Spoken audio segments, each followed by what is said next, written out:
안녕하세요, 홍성추입니다. 대한민국에서 가장 대표되는 건물 하면 떠오르는 빌딩이 서울 여의도에 있는 63빌딩일 것입니다. 잠실 롯데 빌딩이 세워지기 전까지 명실상부한 한국이 마천으로 알려진 빌딩입니다. 이 빌딩을 소유했던 기업이 신동아그룹입니다. 신동아그룹이 해체되면서 이 빌딩은 한화그룹에 넘어가 지금은 한화생명빌딩이 됐습니다. 한때 재계랭킹 25위에 이를 정도로 승승장구하던 신동아그룹은 많은 구설수에 시달리다 해체되고 말았습니다. 이 그룹을 이끌던 최순영 회장은 지금도 그룹 해체에 대해 억울해하고 있습니다. 신동아그룹은 왜 해체되었으며 이 그룹을 이끌던 최순영 회장은 어떤 인물인가에 대해 알아보겠습니다. 신동아그룹을 얘기하려면 최성모 창업회장을 얘기하지 않을 수 없습니다. 최 창업회장은 황해도 사리원 출신으로 해방 전까지 고향에서 정미소와 곡물상 등을 운영하면서 사업을 벌려나갔습니다. 해방 후 북한에 소련군이 진주하자 허리에 전대를 차고 월남에 본격적으로 사업을 시작합니다. 갖고 온 돈으로 호텔을 운영하기도 하는 등 여러 사업을 하다 6.25 전쟁 때 소금에 절인 생선을 미군에 납품하면서 당시 돈 60만 달러라는 떼돈을 벌면서 본격적으로 사업을 시작했습니다. 이 돈을 미천으로 같은 북한 출신인 대농그룹 창업회장인 박용학 회장과 제분회사와 냉동회사 등을 공동 경영하기도 했었습니다. 그러다 1964년 조선제분을 인수하면서 기업 이트리를 마련했습니다. 최 창업회장은 인수한 제분회사를 동아제분으로 사명을 변경한 뒤 승승장구합니다.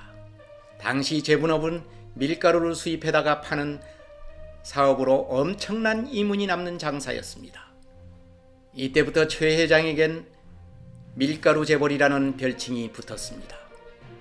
여기서 벌어들인 돈으로 신동아 화재를 인수했고 1969년 그 유명한 대한생명을 인수하게 이르릅니다. 대한생명은 우리나라 최초의 생명보험회사였습니다. 정미소에서 제분업을 거쳐 금융회사로까지 영역을 확장한 것입니다. 이때 장남인 최순영 회장은 다른 독자 사업을 하며 기업가 정신을 습득하고 있었습니다. 창업회장은 장남을 신동아로 불러들입니다. 대한생명을 인수할 때 아들인 최순영 회장이 상당한 역할을 했다고 당시 기록들은 전하고 있습니다. 최순영 회장은 장남이었지만 그룹 경영권을 완전히 물려받은 것은 1976년 창업회장이 작고한 뒤였습니다. 이런 연유에는 창업회장이 사실혼 관계에 있는 다른 부인이 있었던 것도 한몫했다고 할 수 있습니다. 1980년대 당시 유명 배우가 재벌 총수 미망인과 재혼했다는 기사가 있었는데 그 부인이 창업회장의 사실혼 관계에 있었던 사람이라는 것은 알만한 사람은 알고 있었습니다. 특히 이 부인은 통일교와 관련이 있다고 해서 63빌딩을 지을 때 통일교 자본이 들어갔다는 루머가 돌기도 했습니다. 최순영 회장은 그룹을 경영할 때 이 루머에 상당히 곤혹스러워하기도 했었습니다. 제가 1990년 63빌딩 최 회장 집무실에서 만났을 때도 이 루머에 대해 분개한 적이 있었습니다. 모 종교문제 전문가가 계속해서 괴롭힌다는 얘기도 그 당시에 저한테 직접 한 적이 있었습니다. 어쨌든 최순영 회장이 붙이는 여느 창업회장처럼 저돌적이고 통이 큰 반면 최 회장은 신중하고 돈을 쓰는 것도 체육사업과 종교 관련 아니면 짜기로 소문났던 재벌 총수로 유명했습니다. 그러나 신동아그룹의 전성기는 최순영 회장이 맡으면서였습니다. 63빌딩은 1980년 공사를 시작해서 5년 만인 1985년 완공합니다. 이 빌딩은 준공되자마자 많은 화제를 불러 모았습니다. 지방에서 올라오면 한 번씩 둘러보는 관광명소로 자리 잡을 정도로 서울 빌딩 역사를 새로 쓰기에 충분했습니다. 최 회장을 얘기할 때 반드시 나오는 얘기가 축구협회 회장과 기독교 관련 얘기들입니다. 최 회장은 1979년부터 87년까지 대한축구협회 회장을 맡아 우리나라 축구 발전의 한 축을 담당한 것은 숨길 수 없는 사실입니다. 이 때문에 축구광으로 알려진 당시 전두환 대통령과 밀착되었다는 얘기가 돌기도 했었습니다. 기독교에 대한 애정도 많이 알려져 있습니다. 실제로 63빌딩은 기도하는 손이 모임을 상징한다고 입버릇처럼 얘기하곤 했습니다. 대한기독교 선교회를 세워 온누리교회를 탄생시켰으며 학교법인 영생학원을 인수해서 교육사업에도 나섰습니다. 사업도 잘 돼 1999년 신동아 그룹의 위상은 19조 7천억 원의 자산과 9조 2천억 원의 매출을 기록할 만큼 대그룹이었습니다. 그 가운데 대한생명이 보유한 자산이 14조 6천억 원에 달했고 유동성 자산도 3조 5천억 원에 이르렀습니다. 생명보험업계에서는 삼성생명이 부동의 1위였고 대한생명과 교보생명이 2위 자리를 놓고 치열한 경쟁을 벌이는 구도였습니다. 1998년 IMF 구제금융을 받을 때도 신동아그룹 21개 계열사는 별 문제없이 넘어가는 것으로 비춰졌습니다. 그렇게 승승장구했지만 여러가지 문제로 그룹이 구설수에 오르게 됩니다. 하나는 최 회장이 외화를 빼돌렸다는 시민단체의 폭로가 나온 것이고, 또 하나는 그 유명한 온로비 사건입니다. 외화를 빼돌렸다는 혐의는 결국 최 회장이 구속되는 계기가 되고 맙니다. 즉 1996년 미국의 유령 회사인 스티브 영을 차린 뒤 문서를 허위로 작성해 국내 4개 은행으로부터 1억 8,500만 달러를 대출받고 이 중 2천만 달러를 제외한 나머지를 빼돌렸다는 것입니다. 이 혐의로 최 회장은 1999년 2월 전격 구속되는 결과를 초래하고 맙니다. 이 부분에 대해 최 회장은 무역업의 문외한인 본인이 무역 전문가라는 김모 씨를 뽑은 게 잘못됐다고 한 인터뷰에서 밝힌 적이 있습니다. 그 사람이 저질러서 벌어진 일인데 자신이 엮여서 그랬다는 것입니다. 그 뒤 더 큰 사건은 이른바 온로비 사건입니다. 이 사건은 당시 언론, 야당 등에서 연일 문제가 제기돼 최대의 스캔들로 비화됩니다. 등장인물이 당시 검찰총장의 부인과 실세 장관이 부인 등이 등장하면서 정권 커넥션으로까지 비화됐습니다.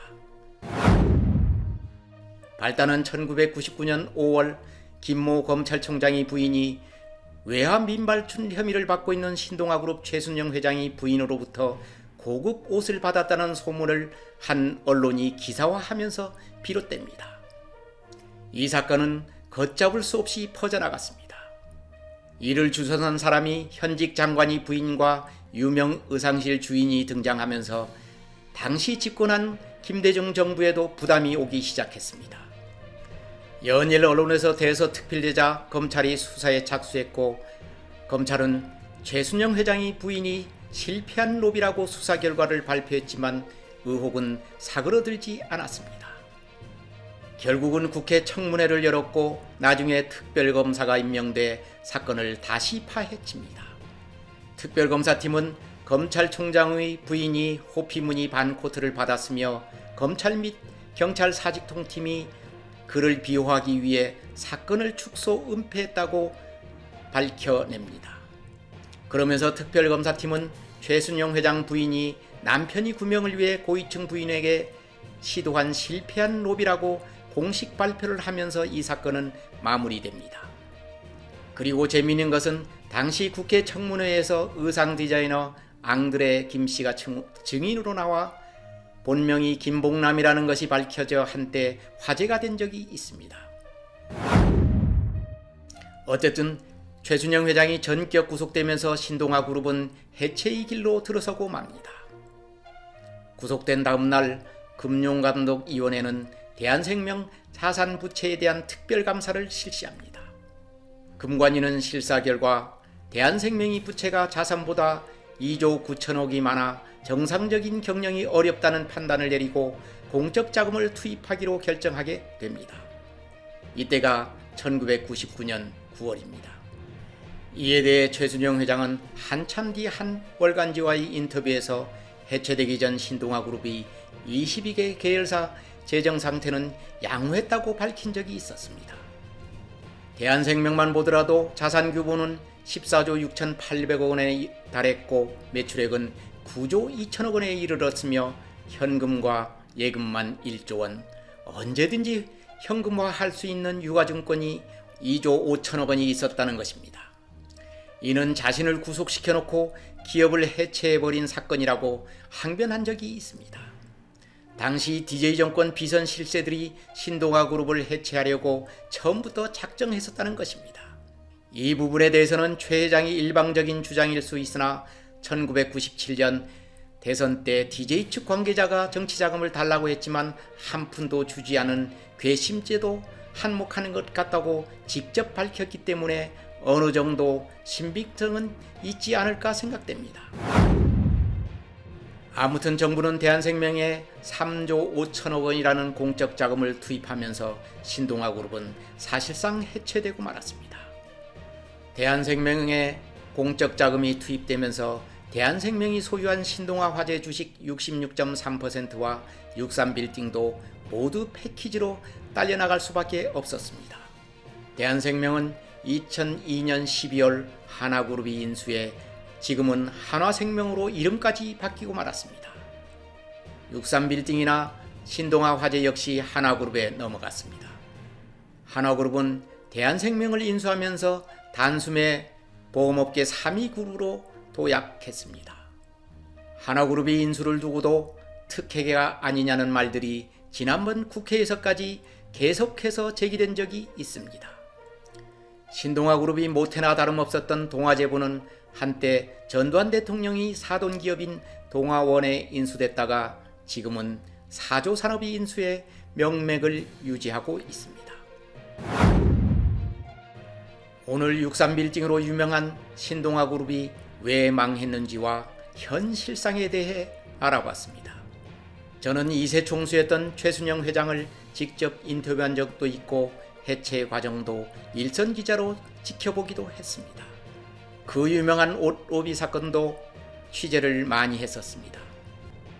최순영 회장은 정치권에 의해 기업을 빼앗겼다고 지금도 억울해하고 있습니다. 물론 그는 그렇게 주장할 수도 있습니다. IMF 관리 체제 하에서 정치권이 이끄는 너무나 강했기 때문입니다. 그러나 그런 빌미를 만든 것은 기업을 경영하던 경영인이었습니다. 최 회장 역시 외화 밀반출 혐의가 없었다면 구속은 안 됐을 테고 옷로비 같은 것을 시도도 하지 않았을 것입니다. 이러한 빌미를 초래한 것은 결국 최 회장이었습니다. 지금도 이와 비슷한 일들이 일부 기업주들한테 비일비재하게 일어난다고 해도 틀린 말은 아닐 것입니다. 특히 몇몇 신흥 재벌들은 벌써부터 재벌 노름에 빠져 있는 것을 느낄 수 있습니다. 창업도 힘들지만 수성은 더 힘들다는 것을 재벌가 기업인들은 신동아그룹이 몰락을 반면교사로 삼았으면 합니다. 경청해 주셔서 감사합니다.